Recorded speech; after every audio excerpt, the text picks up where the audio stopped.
back when the Israelites were going through the wilderness, and when they had finished making the sanctuary, they had gotten the 10 Commandments from God up on Mount Sinai, and now it had reached a time when they were going to go from there to the land of Canaan, and that's where God had been promising to take them, right? God had said, Canaan is a beautiful land. It's wonderful. I've saved it just for you. It's where Abraham used to live. It's where Isaac used to live. It's where Jacob used to live. And now I'm bringing you back out of Egypt so that you can come to Canaan and live there. God had promised. And does God keep his promises? Yes, he does. But we're going to hear today from a man who didn't believe God's promises.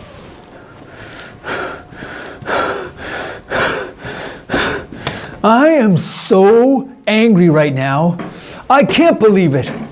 Oh, the day I had yesterday. Were you guys there? Did you see what happened? Oh, you weren't? I have to tell you about it. Oh my goodness, I am just so upset. So upset. It's just not fair. Maybe you haven't met me before. I should tell you. My name is Shammua. I'm from the tribe of Reuben. You know, one of the 12 tribes of Israel. The 12 tribes that have been following God around in the desert. God. He hasn't been taking care of us after all. We thought he was leading us, with that big pillar of cloud and everything. And when he took us to Mount Sinai, we could see that God was there. There was a pretty impressive, thunder and lightning. But now I think maybe God's been lying to us the whole time. You must be confused. I'll tell you what happened. I'll tell you, okay? So 41 days ago, Moses made an announcement. He said that we had finally got right up to the border to where the Canaanites started living. We had gotten right up to the border of the land of Canaan. And that meant that we were almost there. And you know what we'd been told? We'd been told that it was a beautiful land, a land flowing with milk and honey. Now, not literally. There wasn't like milk and honey going around on the ground in big puddles, because that would be sticky and messy. But what that meant is that it was a land that had so much grass that the cows could eat plenty of it and make lots of milk. And so many flowers and trees that the bees could make lots of honey. And it was just a perfect land to live in. Not like the desert we've been wandering around in, eating that manna stuff and just being hot and sweaty all the time. So we were excited to get in there. And now finally, 41 days ago, Moses told us, he said, all right, now, we're going to pick out 12 people to send into the land of Canaan. And when I heard that, I was like, well, that doesn't sound very smart, because there's lots of bad people in there. We need more than just 12 people. But then Moses explained, no, these are going to be 12 spies. And I thought, oh, that's a smart idea. We'll go in there and we'll spy around and we'll find out what's going on and how we can defeat these people. And then Moses said, it's not just to go and look at the cities and find out where the enemy is that's going to be, living there and that we need to defeat, but also to see how nice the land is. And I thought, that's good. I can't wait to get in there and see if there's a lot of grass and fruit and vegetables and places to plant gardens. That's what I've been waiting to do. I want a garden. I want to eat some good food, not this manna stuff. Well, you know what? I got picked. They were picking one guy from each tribe, and I'm from the tribe of Reuben. And when they were trying to pick for the tribe of Reuben, they looked around, they looked right at me, and they said, we'll pick Shammua. I was like, yes, they picked me. This is awesome. This must mean God likes me extra special. So then I was like, all right, let's go, guys. And we packed our stuff, and we got our walking sticks, and we put on our best sandals, and we went into the land of Canaan, and we snuck around. For 40 days we were in there, just carefully moving around, never letting anybody see us. We'd go hide behind bushes, and we'd peek out, and we'd look at the cities. Oh, wow, those are big cities. And then we'd go and hide behind these trees, and we'd check out the gates on the cities, like, oh, those are strong gates. Oh, no, man. And then we'd go look over here, and we'd be like, let's see if we can spot how many soldiers are in that city. Oh, there's a lot of soldiers in that city. You know what, as we were going along, all 12 of us, a lot of us started to get pretty nervous. Like, I kept writing down how many people I could see that were really big, like strong people, and I was keeping a list. I was like, there's one over there, and there's one over there, and there's a lot of them. Oh, there's a whole lot of them. I ran out of places to write it down. And these weren't just like regular big, strong people, like maybe, like your daddy or like maybe your grandpa, like somebody kind of big and strong. These were like giants. They were way taller than us, and they were so strong, and I started to get so nervous. Oh, we were there for 40 days sneaking around, and my stomach was just so nervous and upset all the time until we found some really nice fruits and vegetables. Now that was nice, because it wasn't that ugly old manna. No, it was like berries and apples. Oh, and there were carrots.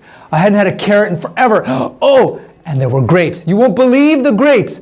We came into one part of the country where there was this beautiful big field and it just had wild grapes growing. And we went over and we were looking, and I thought it must have been a mistake. I couldn't believe that there was a bunch of grapes as big as this. Each grape was like almost as big as my hand. Have you ever had a grape that big? That's as big as a grapefruit, not a grape. And they were all a big cluster of them. I thought, we should take this back to show people. Moses said to bring back some of the fruit to show the people. So we chopped it down, and it was so heavy, 2 of us had to carry it. We used my walking stick, and then we tied it on there, and I'd carry one part, the other guy would carry the other part, and we walked with it. And even then, it was so heavy, we had to like walk really slow. That was a big bunch of grapes. We were so excited to show the people. I loved eating the grapes. It helped my stomach not feel so nervous because I kept seeing all those giant people around and those big, strong city walls and those gates. We got all the way back after 40 days, and that was yesterday that we got back. We got back into the camp, and the people were so excited to see us coming. When they saw our big cluster of grapes it took 2 people to carry, you should have seen their eyes popping out of their heads. They were like, oh, look at those grapes! And I was so excited. I kept a couple of them just to give to my kids. And I gave one to my youngest son, and it was as big as his head. He was trying to eat it. It was a grape. He was just like, it's just so big, Daddy. Ah. It was just a big, big grape. And everybody got really excited at first. You know, they all gathered around, and so the 12 of us spies, we were standing there, we were feeling pretty important, you know, because we got to now tell everybody what we had seen and how we had been so smart and sneaky. You know, we were standing there, and Moses came and he said, tell everyone what your report is. What did you see in the land of Canaan? And so I spoke up. I said, well, everyone, it was really pretty amazing. It's a lovely country. Definitely has lots of grass for animals to live on and eat. And all the people who own cows were like, yes. And then I said, and also there's lots of fruits growing in the trees already. And all the little kids went, yay, fruit.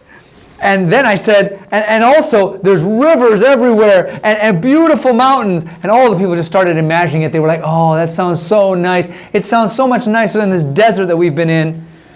But then I also had to tell them the other stuff. The stuff that had made my stomach worried and nervous. And I told them, but you guys, there's a problem. The people who live in the land of Canaan, they're bigger than us. There's a lot of giants there. And not just the people are bigger, but the cities. They've got big cities with big tall walls around them, like higher than me, plus someone standing on my shoulders, plus someone standing on his shoulders, plus someone standing on his shoulders. They're like way tall. And on top of that, they have weapons and shields, and we don't have the kind of weapons they do. They've got armies. And then I told them the worst part.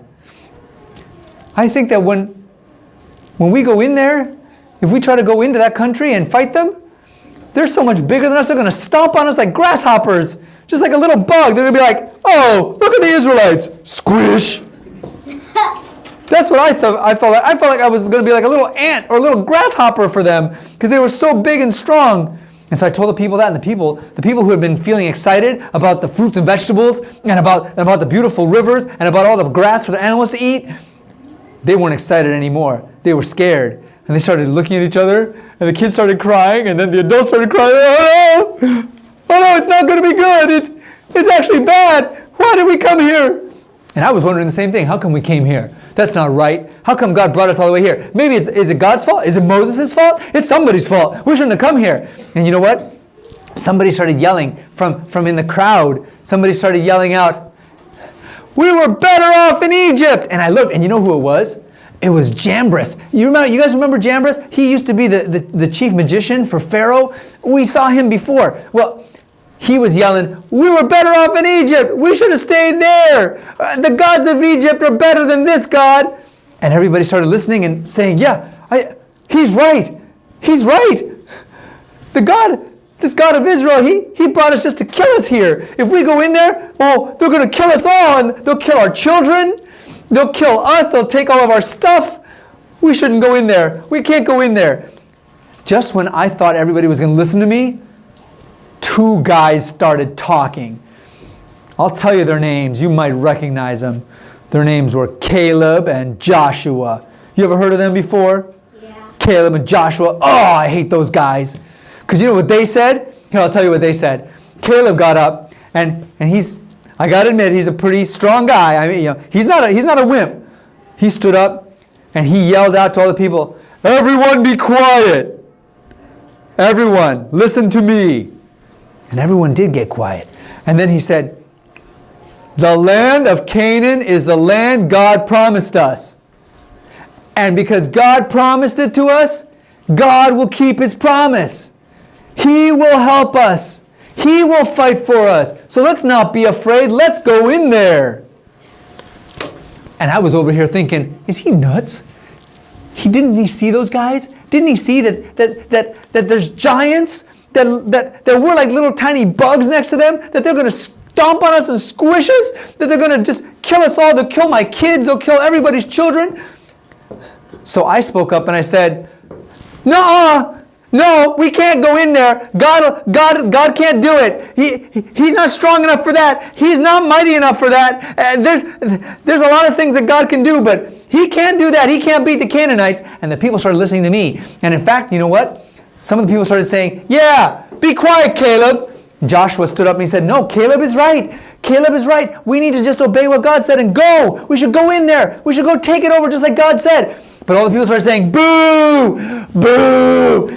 Even I was saying boo. I was like, "Boo! Caleb and Joshua are liars."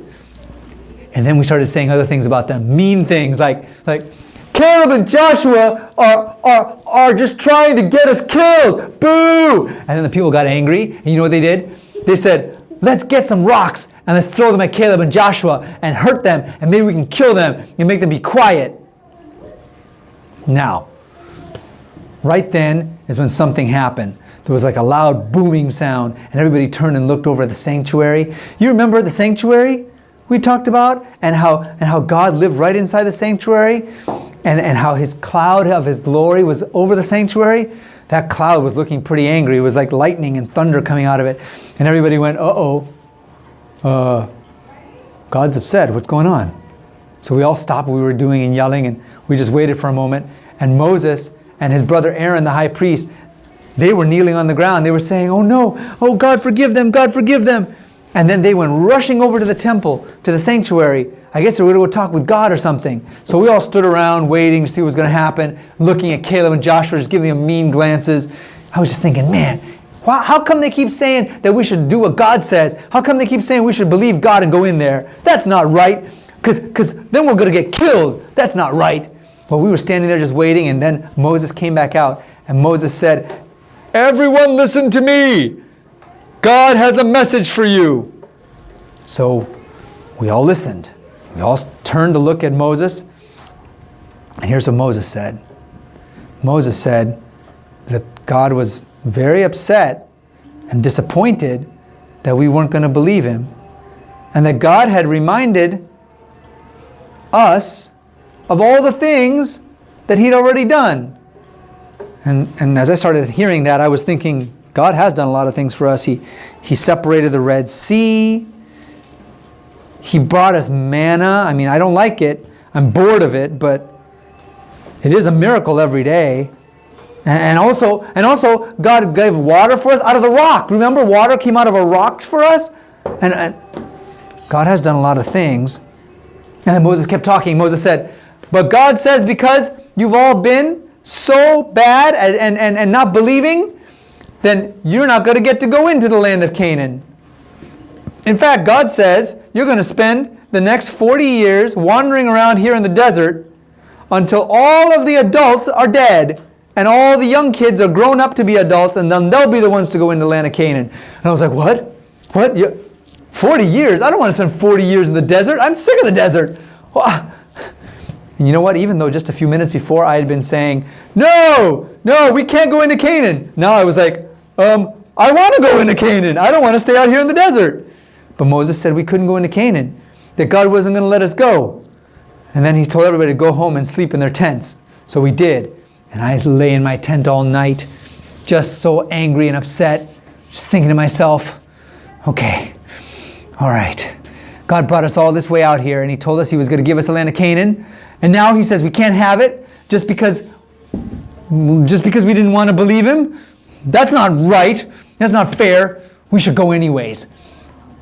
So that's why I'm here this morning, guys. That's why I'm so angry. Because it's not fair for God to say that I can't go in the land of Canaan. I want to get my way. I get to go in there. And even if God isn't going to help me, I'm going to go anyways. And you know what? A bunch of us other guys think the same thing. I was talking to some of the other guys, some of the other spies and stuff, and they all said, yeah, we'll go into Canaan too. And then Moses heard, and he was like, don't go in there. God's not with you. He can't protect you anymore. And we said, we don't care. We're going to go. So that's why we're getting ready to go now. So I hope all of you will come with me, and we'll go and fight. And if you think that God's going to take care of you and that he's going to protect you and stuff, then you can just stay right there. But those of us who are going to be tough, we'll go in and we'll fight on our own. We don't need God. That's right. We're going to go in and fight them, and we don't need anybody to help us out. Wow. What do you guys think about that? Is Shammua making the right choice? I don't think he is. I think he's got a bad attitude about things, and he doesn't really understand what God is like either, does he? You know what? He's missing a little part of the story. He got something wrong. Because it's true, the Canaanites are giants, and it's true that the people of Israel are not mighty soldiers. They're not big, strong, and mighty. They don't have lots of weapons and lots of training. But what he's not understanding is that God is wonderful and mighty and powerful, right? Boy, he totally doesn't get it. And there's another thing he doesn't realize. God also loves and he forgives people. Because you know what happened when Moses went into the sanctuary, when the cloud was getting it was full of thunder and lightning, there was a loud booming sounds, and Moses and Aaron went in there to talk with God? Do you know what God told Moses at first? God told Moses, I'm not going to take care of these children of Israel anymore. They don't want to listen to me. They don't want to believe me. I'm not going to help them anymore either. And you know what Moses said back? He said, God, no, God, please forgive them. Please forgive them. You've taken care of them so far already. And the Egyptians saw how powerful you are. And now if you just stop taking care of them, they're going to die. And they can't survive without you. And then the Egyptians are going to be like, oh, God's not really that powerful after all. And Moses said all those things to God. Can you imagine Moses arguing with God, trying to get God to change his mind? God saying, I'm not going to forgive them. And Moses like, please, please, please forgive them. Can you believe that Moses could argue with God? And do you know what? God did change his mind. That's the part that Shammua and the other people didn't even realize. God loved them so much, and he was so merciful. He was so eager to be their friend that he said, you know what? You're right. Even though they haven't believed me so many times, even though they don't appreciate what I do for them, you're right, Moses. You've changed my mind. Thank you for talking with me about it. Wow. God actually listened to Moses. Even though Moses was just a little puny human being, God was willing to listen to him. You know, God listens to you too. He wants to listen to you. If you ever need to talk to God and you pray to him, God wants to listen to you. And he wants to think about what you're saying, and he wants you to think about what he's saying. He wants to be your friend. That's the part that Shammua and the other rebellious spies didn't know. They weren't realizing that. And you know what the sad part is? They did go in and try to fight on their own without God. Whole bunch of the Israelites that following morning, after they had said we weren't going to go into Canaan, now they said, we're going to go, we're going to fight. And they did try to go in. They took their little army of people, they went in, they attacked the nearest city, and they got beaten up. They got beaten up so badly. Many of those people died trying to fight the Canaanites on their own. And they came back to Moses and the rest of the camp, and Moses and the rest of the people took them back in, and Moses said, see, God is not with you. He's not going to help you conquer Canaan. And they had to stay in the desert for 40 more years. We'll have to find out next time what happened after that. But it is a reminder for us that God is so great and so mighty and powerful, and that we need to believe that. We can believe that God has all the power it takes to be able to do what he promised. Let's say a quick prayer. Thank you, dear Heavenly Father, that you are so great and so strong and so mighty that there's nothing that you can't do. But thank you also that you can help us to believe that. Help us never to forget or to think, God doesn't love me that much, or God's not strong enough. Help us to believe and to obey. We love you very much. Amen.